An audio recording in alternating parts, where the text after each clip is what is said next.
بسم اللہ الرحمن الرحیم، السلام علیکم۔ مبشر وائس یوٹیوب چینل میں آپ سب دوستوں کو خوش آمدید کہتے ہیں۔ دوستو، ایک دفعہ سلطان صلاح الدین ایوبی رحمۃ اللہ علیہ نے اپنے ایک مشیر کو پریشانی کی حالت میں دیکھا تو پوچھا کہ آخر اس کے پیچھے وجہ کیا ہے۔ تو اس نے کہا، سلطان معظم، ایک بوڑھے بزرگ نے مجھے حیران کر رکھا ہے۔ یہ سن کر سلطان نے کہا، وہ کیسے؟ تو اس نے کہا، سلطان معظم، محل سے تھوڑے سے فاصلے پر ایک چھوٹا سا گاؤں آباد ہے۔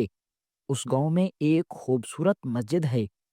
میں اس مسجد میں نماز ادا کرنے کے لیے جاتا ہوں، لیکن سلطان معظم، ایک بوڑھا بزرگ اس مسجد میں صرف ظہر کی نماز کے وقت نماز ادا کرنے کے لیے آتا ہے۔ لیکن سلطان معظم، حیرانی کی بات تو یہ ہے کہ وہ جب مسجد میں آتا ہے تو چند رکعتیں ادا کر کے پھر مسجد سے جلدی جلدی چلا جاتا ہے۔ پھر امامت کا وقت آتا ہے تو وہ مسجد میں پہنچ جاتا ہے، اور پھر جب امام صاحب سلام پھیرتے ہیں تو وہ دعا مانگے ہی بغیر الٹے قدموں مسجد سے دوڑ جاتا ہے، اور پھر چند لمحوں بعد وہ آدمی دوبارہ مسجد میں آتا ہے اور کچھ رکعتیں ادا کرتا ہے، اور اس کے بعد دعا مانگے بغیر ہی الٹے قدموں بھاگ جاتا ہے۔ سلطان معظم، میں بڑا حیران ہوتا ہوں، اور میں نے گاؤں کے لوگوں سے پوچھا تو انہوں نے کہا کہ اس نوجوان کی ہمیں کچھ سمجھ نہیں آتی، یہ تو ہمیں دیوانہ لگتا ہے، یہ تو نماز کی بے حرمتی کر رہا ہے، لیکن اس کو دیکھ کر مجھے ایسا لگا کہ اس کے پیچھے کوئی بڑا راز ہے۔ لیکن سلطان معظم، چونکہ اس وقت نماز کا وقت ہوتا ہے، میں مسجد کو چھوڑ کر اس کے پیچھے بھی نہیں جا سکتا، اور ایک مرتبہ میں نے اس کے پیچھے ایک آدمی بھی لگایا، لیکن وہ مسجد سے نکلتے ہی ہجوم میں اس طرح غائب ہوتا ہے کہ پتہ نہیں چلتا۔ لیکن میں نہیں جانتا کہ آخر اس کے پیچھے کیا راز ہے کہ وہ ہر روز ایسا کرتا ہے۔ آخر اس کے پیچھے ایسی کیا وجہ ہے کہ وہ مکمل نماز پڑھ کے کیوں نہیں جاتا؟ ہر رکعت کے بعد کہیں چلا جاتا ہے، پھر واپس آ جاتا ہے۔ یہ سن کر سلطان صلاح الدین ایوبی حیران ہو گئے، اور حقیقت کا پتہ لگانے کے لیے سلطان صلاح الدین ایوبی نے اپنے مشیر کے ساتھ ایک عام آدمی کا بھیس بدلا اور اس مسجد کے اندر پہنچ گئے، اور پہلے ہی سپاہیوں کو حکم دے دیا کہ جب ظہر کی نماز کا وقت ہو تو اس سے پہلے اس مسجد کے باہر سفید پتھر اچھی طرح کوٹ کر مسجد کے دروازے پر بچھا دینا۔ یہ سن کر سلطان کا مشیر بڑا حیران ہو گیا کہ سلطان، آپ کیسے ثابت کریں گے؟ تو سلطان نے کہا کہ جب وہ بوڑھا مسجد سے باہر نکلے گا تو وہ سفید پتھر اس کے جوتے کے ساتھ چمٹ جائے گا، اور اس کے جوتوں کے نشان سے ہی ہم اس کا پتہ لگائیں گے۔ اور سلطان نے ایسا ہی کیا اور اس کا تعاقب کرنا شروع کر دیا، اور سلطان صلاح الدین ایوبی رحمۃ اللہ علیہ اور آپ کے مشیر نے اس کا تعاقب کرتے کرتے ایک گفا کے اندر پہنچے تو سلطان کے رونگٹے کھڑے ہو گئے، کیونکہ وہ بوڑھا بزرگ اصل میں ایک بڑا نمازی جو لگتا تھا، وہ ایک حقیقت میں ایک دن دربار لگا ہوا تھا، اور سب درباری دربار کے اندر اپنی اپنی نشستوں پر موجود تھے، کیونکہ وہ ہفتے کا مخصوص دن تھا، اور اس دن دربار کے اندر کوئی بھی غیر حاضر نہیں ہوتا تھا۔ ہر وزیر، ہر مشیر چاہے کسی بھی جگہ موجود ہوتے، اس دن سلطان صلاح الدین ایوبی رحمۃ اللہ علیہ کے سامنے سب اپنی اپنی نشستوں پر موجود ہوتے۔ اس دن سلطان صلاح الدین ایوبی رحمۃ اللہ علیہ اپنی نشست پر براجمان تھے۔ اتنے میں ایک مشیر، جو کہ سلطان صلاح الدین ایوبی کا سب سے بڑا وفادار اور عقل مند مشیر تھا، وہ سلطان کے سامنے دربار کے اندر داخل ہوا اور آ کر اپنی نشست پر بیٹھ گیا۔ سلطان صلاح الدین ایوبی اور دیگر درباری اس کو دیکھ کر بڑے حیران تھے، کیونکہ اس سے پہلے جب بھی وہ دربار میں داخل ہوتا، اگر دربار میں خاموشی ہوتی تو وہ مشیر اپنی میٹھی اور ہنسا دینے والی باتوں سے دربار کے اندر سناٹا ختم کر دیتا۔ لیکن اس دن بڑا ہی عجیب معاملہ ہوا۔ دربار کے اندر سناٹا چھایا ہوا تھا، اور وہ مشیر بڑی ہی خاموشی کے ساتھ آ کر اپنی نشست پر بیٹھ گیا۔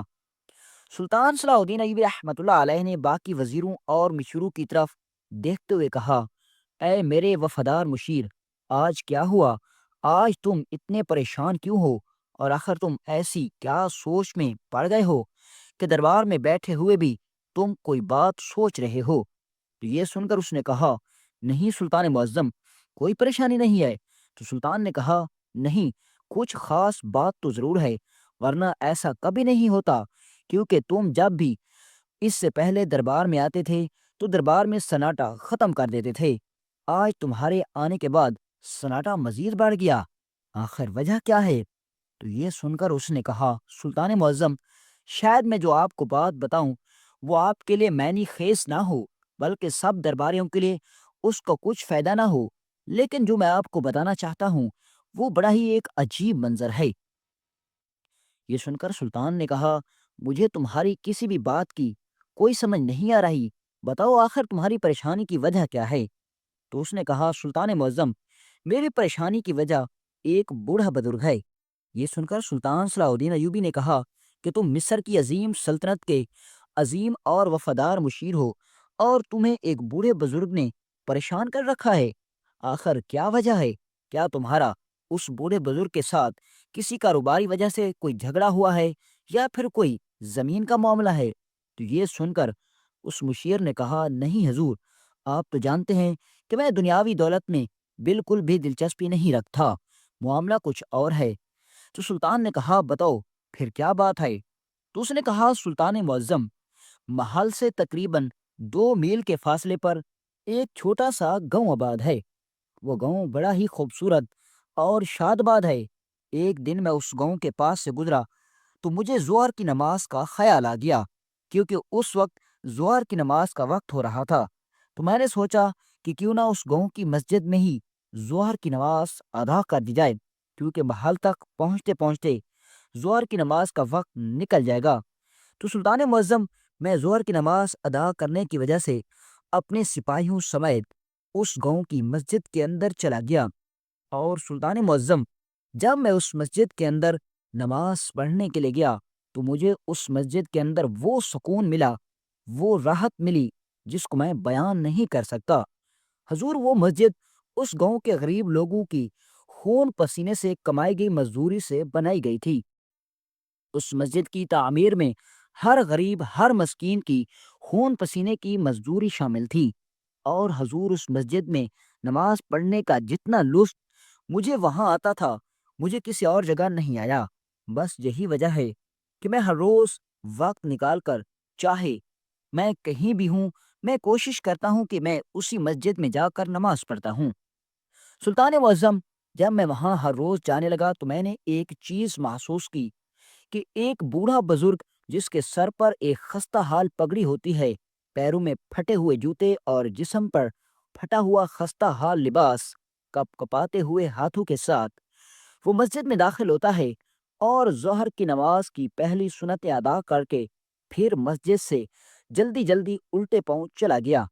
میں بڑا حیران تھا کہ آخر اس بوڑھے بزرگ نے ایسا کیوں کیا، آدھی نماز پڑھ کر کیوں چھوڑی، ابھی امام صاحب نے با جماعت نماز ادا نہیں کروائی اور یہ جا رہا ہے۔ میں اسی سوچ کے ساتھ بیٹھا ہوا تھا کہ اتنے میں امام صاحب نے پیچھے کھڑے ایک بوڑھے بزرگ کو کہا کہ آپ تکبیر کہیں اور نماز کا وقت شروع ہوتا ہے۔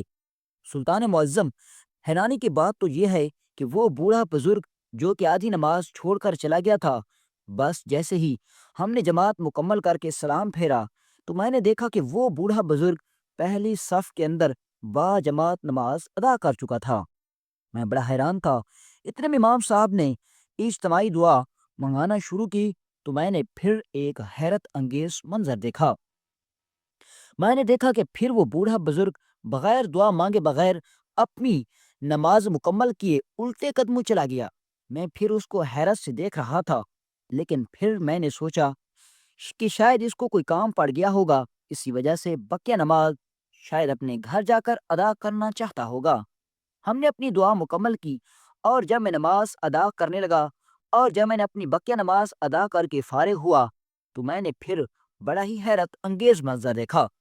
میں نے دیکھا کہ وہ بوڑھا بزرگ اب آخری صف پر کھڑے ہو کر اپنی باقی کی نماز ادا کر رہا تھا۔ حضور، یہ منظر دیکھ کر میں بڑا حیران تھا، اور میں نے سوچا کہ نماز ختم ہونے کے بعد میں اس بوڑھے بزرگ سے پوچھوں گا کہ آخر وہ ایسا کیوں کر رہا ہے۔ آدھی نماز پڑھتا ہے، پھر چلا جاتا ہے، پھر آدھی نماز پڑھتا ہے، پھر چلا جاتا ہے۔ لیکن حضور، جب میں نے اپنی نماز مکمل کی اور میں نے پیچھے مڑ کر دیکھا تو وہ بوڑھا بزرگ اس سے پہلے اجتماعی دعا مانگے بغیر ہی جا چکا تھا۔ میں بڑا حیران ہو گیا کہ آخر اس کو اتنی کیا جلدی تھی کہ اتنی جلدی آیا اور پھر چلا گیا۔ تو میں نے وہاں کے ایک آدمی سے پوچھا، حضور یہ بوڑھا بزرگ کون ہے، کہاں رہتا ہے، اور آخر اس کے ساتھ کیا مسئلہ ہے، یہ آخر اس طرح کیوں کرتا ہے؟ تو اس آدمی نے مجھے بتایا کہ یہ ہمیں کوئی دیوانہ لگتا ہے، یہ پچھلے 1 سال سے ہی ایسا کر رہا ہے۔ لگتا ہے کہ تم اس مسجد میں نئے نئے نماز پڑھنے آئے ہو، لہٰذا تمہیں اس کا پتہ نہیں۔ تو میں نے پوچھا کہ آخر اس کے پیچھے وجہ کیا ہے؟ تو اس آدمی نے کہا کہ اس کی وجہ ہمیں بھی نہیں معلوم۔ میں بڑا حیران ہو گیا، میں نے پھر پوچھا کہ یہ کہاں رہتا ہے؟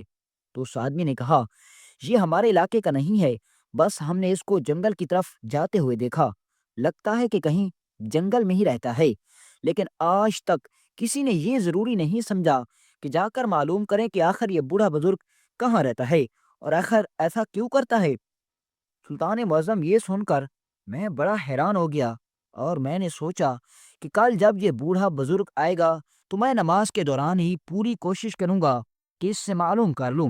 لیکن سلطان معظم، حیرت کی بات تو یہ ہے کہ پھر جیسے ہی میں نے نماز ختم کی تو وہ بوڑھا بزرگ میری نماز ختم کرنے سے پہلے ہی جا چکا تھا۔ حضور، اسی طرح کرتے کرتے 1 ہفتہ گزر گیا ہے، لیکن میری اس بوڑھے بزرگ کے ساتھ ملاقات نہیں ہو پائی، اور دوران مسجد نماز کے اندر اس سے گفتگو کرنا مجھے گوارا نہیں کرتا۔ حضور، میں حیران ہوں، حتیٰ کہ میں نے اس کے پیچھے ایک سپاہی بھی لگایا کہ جب یہ مسجد سے باہر نکلے تو اس کا پیچھا کرنا، لیکن حضور وہ بوڑھا بزرگ اتنا چالاک ہے کہ اس نے میرے سپاہی کو چکما دیا اور مسجد سے نکلنے والے ہجوم میں ہی کہیں غائب ہو گیا، اور میرے نکلنے سے پہلے وہ جا چکا تھا، اور میرے سپاہی کو پتہ بھی چلا کہ یہ کس طرف گیا ہے۔ میں نے اس کو تلاش کرنے کی بڑی کوشش کی، لیکن حضور، میں اس کو تلاش نہیں کر پایا۔ حیرت کی بات تو یہ ہے کہ ہر ظہر کی نماز کا وقت وہ آتا ہے، آدھی نماز پڑھتا ہے، پھر آدھی پڑھ کے چلا جاتا ہے، پھر آتا ہے، پھر چلا جاتا ہے۔ یہ سن کر نہ صرف سلطان بلکہ سارے درباری حیرت میں پڑ گئے۔ مشیر کو یقین نہیں تھا کہ اس کی یہ بات پورے دربار کے اندر سناٹا پھیلا دے گی۔ وہ اس سے پہلے سوچ رہا تھا کہ شاید میری بات سے باقی درباری ہنسنے لگے گے کہ تم یہاں اتنے بڑے دربار کے اندر ایک بوڑھے کی بات چھیڑ کر بیٹھ گئے ہو، لیکن میری بات سن کر باقی سب درباری بڑے حیران تھے۔ یہ سن کر سلطان نے کہا، مجھے ایسا لگتا ہے کہ اس سب کے پیچھے کوئی بڑا راز ہے، وہ بوڑھا بزرگ ایسے کبھی نہ کرتا۔ تو مشیر نے کہا، حضور، پھر ہم اس بوڑھے بزرگ کا راز کیسے فاش کریں گے؟ ہمیں کیسے پتا چلے گا کہ آخر یہ سب کرنے کے پیچھے اس کا کیا مقصد ہے؟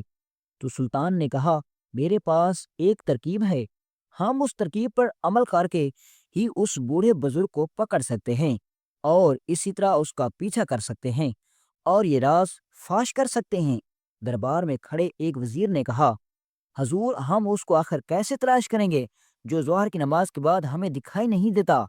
اور حضور، اگر اسے بھنک بھی لگ گئی کہ ہمیں اس پر شک ہو گیا ہے تو ہو سکتا ہے کہ وہ اپنا راز ہمیں بتانے سے انکار کر دے یا اپنا راز ہمیشہ ہمیشہ کے لیے چھپا دے۔ تو سلطان نے کہا، تمہاری بات درست ہے۔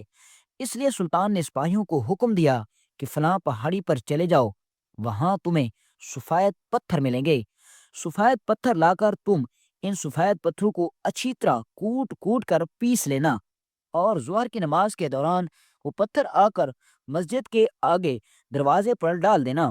جب وہ بوڑھا بزرگ نماز پڑھ کر سب سے پہلے مسجد سے نکلے گا تو اس کے جوتوں کے ساتھ وہ سفید پتھر سے نشانات بنتے جائیں گے، اور ان نشانوں کے ذریعے ہم اس کا پیچھا کر کے ہم اس کا راز فاش کر دیں گے۔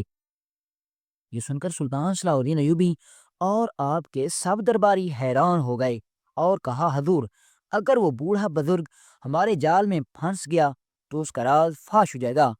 تو اتنے میں سلطان صلاح الدین ایوبی رحمۃ اللہ علیہ کے دربار کے اندر ایک بوڑھا وزیر جو سب وزیروں سے زیادہ تجربے کار اور عقل مند تھا، وہ بولا، سلطان معظم، اس ساری گفتگو کے دوران میں خاموش رہا، اور آپ سب کی باتوں کو سنتا رہا اور سمجھتا رہا کہ آخر اس بات کا اصل مقصد کیا ہے۔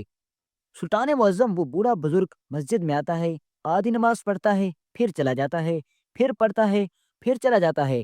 آخر اس کے پیچھے کیا راز ہو سکتا ہے؟ ہو سکتا ہے کہ نماز کے دوران اسے کوئی ضروری کام پڑ جاتا ہو، یا وہ کوئی کچھ کام کرتا ہو جس سے اسے اسی طرح ہی کرنا پڑتا ہو۔ تو سلطان نے کہا، نہیں، ایسا بالکل نہیں ہے، کیونکہ ہم نے تاریخ میں کئی طرح کے ایسے جاسوس، ایسے پادری دیکھے ہیں جو کہ مسلمانوں کے بھیس میں مسجدوں میں آتے تھے اور اپنے طریقے سے لوگوں کا نماز دھیان سے ہٹانے کے لیے چالیں چلتے۔ ہو سکتا ہے کہ اس کے پیچھے کوئی پادری یا کوئی عیسائی نہ ہو، کیونکہ اگر ایسا نہ ہوتا تو وہ بوڑھا بزرگ ظہر کی نماز کے علاوہ ہمیں کسی اور جگہ ضرور دکھائی دیتا۔ اس کی کوئی رہائش کا پتہ ہوتا، اس کا کچھ تو پتہ ہوتا کہ وہ کہاں رہتا ہے، کیا کرتا ہے، لیکن اس بوڑھے بزرگ کے بارے میں کوئی نہیں جانتا۔ یہ سن کر اس بزرگ نے وزیر نے کہا، حضور آپ کی بات تو درست ہے، لیکن جس طرح یہ بتا رہا ہے، میرا تجربہ کہتا ہے کہ وہ کوئی پادری نہیں، لیکن اس کے پیچھے کوئی راز ضرور ہے۔ تو سلطان نے کہا، جو بھی ہے وہ راز معلوم ہو جائے گا۔ اب سلطان نے اپنے مشیر کو کہا کہ میں اور تم بھیس بدل کر اس مسجد کے اندر ظہر کی نماز پڑھنے کے لیے ایک عام مسافر بن کر داخل ہوں گے، اور اسی دوران ہمارے سپاہی ظہر کی نماز کے دوران مسجد کے دروازے پر سفید پتھر کوٹ کر پھینک دیں گے، اور جب وہ بوڑھا بزرگ سب سے پہلے نماز ادا کر کے وہاں سے نکلے گا تو اس کے پیروں سے نشانات بنتے جائیں گے، اور ہم ان نشانوں کا تعاقب کرتے کرتے ہم اس بوڑھے بزرگ تک پہنچ جائیں گے۔ اب سلطان صلاح الدین ایوبی رحمۃ اللہ علیہ نے بھیس بدلا، اور بھیس بدلنے کے بعد آپ دونوں ایک سوداگر بن کر اپنے اپنے گھوڑوں پر سوار ہو کر اس گاؤں کے اندر پہنچ گئے۔ زور کی نماز کا وقت ہو رہا تھا۔ سلطان معظم نے مشیر کو حکم دیا کہ اپنا کام شروع کر دو۔ اب سلطان صلاح الدین ایوبی اور آپ کا وہ مشیر اپنے گھوڑے سے اترے، اپنے گھوڑوں کو مسجد کے باہر ایک کھڑے ہوئے سوکھے درخت کے ساتھ باندھا، اور مسجد کے اندر موجود کنویں پر وضو کیا، اور وضو کرنے کے بعد مسجد کے اندر داخل ہو گئے۔ اب جیسے ہی سلطان صلاح الدین ایوبی رحمۃ اللہ علیہ مسجد کے اندر داخل ہوئے تو وہ بوڑھا بزرگ تیز قدموں کے ساتھ مسجد کے اندر داخل ہو گیا۔ مشیر کے بتانے سے پہلے ہی سلطان صلاح الدین ایوبی اس کی حرکتوں سے پہچان گئے کہ یہ وہی بوڑھا بزرگ ہے جس کا مشیر نے ذکر کیا تھا۔ اب جیسے مشیر نے سلطان کو بتایا تھا، ویسے اس بوڑھے بزرگ نے آتے ہی نماز شروع کر دی، اور آدھی نماز پڑھ کر فوراً وہاں سے چلا گیا۔ تھوڑی دیر کے بعد امام مسجد نے جماعت شروع کروائی، تو جب امام صاحب نے سلام پھیرا تو پہلی ہی صف میں وہ بوڑھا بزرگ تمام نمازوں کے ساتھ کھڑا تھا۔ سلطان حیران تھے کہ جب ہم نے جماعت شروع کی تو یہ اس وقت مسجد کے اندر موجود تک نہیں تھا، اور ابھی مسجد کی پہلی صف میں کھڑا ہے، لیکن جیسے ہی امام صاحب نے سلام پھیرا وہ بوڑھا بزرگ الٹے قدموں مسجد سے چلا گیا۔ اب جب سب نمازوں نے اپنی نماز مکمل کی تو وہ بوڑھا بزرگ مسجد سے نماز ادا کر کے جا رہا تھا، لیکن اس وقت مسجد کے اندر ہجوم اتنا تھا کہ سلطان کے پہنچنے سے پہلے ہی وہ بوڑھا بزرگ سب نمازیوں سے پہلے وہاں سے جا چکا تھا۔ سلطان صلاح الدین ایوبی رحمۃ اللہ علیہ نے مشیر کو اشارہ دیا، اور وہ دونوں جب مسجد کے ساتھ دروازے کے باہر پہنچے تو سب نمازیوں کے نکلنے کا انتظار کرنے لگے۔ جب سب نمازی وہاں سے چلے گئے تو سلطان صلاح الدین ایوبی نے دیکھا کہ اس سفید پتھر سے اس مسجد کی دائیں طرف نشانات جا رہے تھے۔ سلطان نے جب نشانات کو دیکھا تو سلطان کو یقین ہو گیا، کیونکہ اس طرف کوئی آبادی نہیں تھی۔ سلطان سمجھ گیا کہ ضرور یہ اسی بوڑھے بزرگ کے نشان ہوں گے، کیونکہ یہ سب سے پہلے مسجد سے نکلا تھا۔ اب سلطان نے سپاہیوں کو حکم دیا کہ محل چلے جاؤ، اور خود اپنے وزیر مشیر کے ساتھ اس کے نشانات کا تعاقب کرنے لگے۔ اب دبے پاؤں سلطان صلاح الدین ایوبی ان نشانات کا تعاقب کر رہے تھے کہ کہیں اس بوڑھے بزرگ کو شک نہ ہو جائے، اور اگر اسے شک ہو گیا تو وہ ہمیں اپنی منزل سے بھٹکا سکتا ہے۔ اب بہت ساری دیر سفر کرنے کے بعد وہ نشانات ایک اندھی گھاٹی کے اندر داخل ہو گئے۔ سلطان بھی ان نشانات کے پیچھے پیچھے گھاٹی کے اندر داخل ہو گئے، اور تھوڑی دیر سفر کرنے کے بعد وہ نشانات اس اندھی گھاٹی سے نکل کر ایک جنگل میں داخل ہو گئے۔ سلطان بڑے حیران ہو گئے کہ آخر وہ بوڑھا بزرگ اس سنسان جنگل میں کیا کرنے جاتا ہے، لگتا ہے کہ کوئی بڑا راز ہے۔ اب سلطان صلاح الدین ایوبی رحمۃ اللہ علیہ ان نشانات کا تعاقب کرتے کرتے ایک غار کے اندر پہنچے۔ سلطان حیران کہ آخر اس غار میں یہ بوڑھا بزرگ کیا کرتا ہے، اور جیسے ہی سلطان نے شمع جلا کر اس غار کے اندر قدم رکھے تو سلطان کے پیروں تلے زمین نکل گئی۔ سلطان نے دیکھا کہ اس غار کے اندر ایک بوڑھی عورت جو کہ بالکل ضعیف تھی، اور اس کی عمر سے دیکھ کر لگ رہا تھا کہ شاید وہ 100 سال سے بھی زیادہ کی تھی، اور وہ بستر پر سوئی ہوئی تھی، اور وہ بوڑھا بزرگ اس کے پیر دھو رہا تھا۔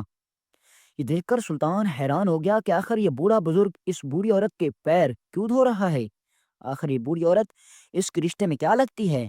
لیکن سلطان کو اندازہ ہو گیا کہ اس بوڑھی عورت کو دیکھ کر اندازہ لگتا ہے کہ یہ اس بوڑھے کی ماں ہو۔ سلطان بڑے حیران ہو گئے، لیکن جیسے ہی سلطان اس بوڑھے بزرگ نے سلطان اور آپ کے مشیر کو دیکھا تو وہ فوراً اٹھ کھڑا ہوا اور کہا، حضور مجھے معاف کر دیں، میں نے کوئی گناہ نہیں کیا۔